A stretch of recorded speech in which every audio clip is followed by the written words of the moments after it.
అందరికీ నమస్కారం. నేను మీ బర్ల శ్రీనివాస్ యాదవ్. ఈరోజు మీ ముందుకు రావడానికి ముఖ్య కారణం భారత చైతన్య యోజన పార్టీ ఆధ్వర్యంలో భారత చైతన్య యోజన పార్టీ వ్యవస్థాపకులు, పార్టీ అధ్యక్షులు శ్రీ బోడే రామచంద్ర యాదవ్ గారు బీసీ సింహగర్జన అనే ఒక ముఖ్య కార్యక్రమానికి శ్రీకారం చుట్టడం జరిగింది. తేదీ 22/6/2026, సమయం మధ్యాహ్నం 2 గంటల నుండి సాయంత్రం 6 గంటల వరకు. స్థలం పూలే అంబేద్కర్ ప్రాంగణం, నాగార్జున యూనివర్సిటీ ఎదురుగా, విజయవాడ గుంటూరు హైవే కానుకొని.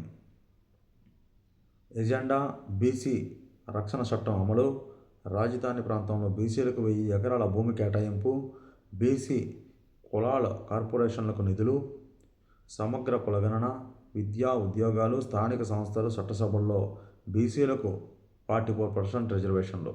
ఈ ఎజెండాతో ఏర్పాటు చేసినటువంటి బీసీ సింహగర్జన కార్యక్రమానికి రాష్ట్రంలో ఉన్న ప్రతి బీసీ సోదరులందరూ హాజరై ఈ యొక్క బీసీ సింహగర్జన కార్యక్రమం వేదిక ద్వారా మన యొక్క బీసీల ఉనికిని చాటుకోవాలని మీ అందరినీ వేడుకుంటూ సెలవు తీసుకుంటా ఉన్నాను.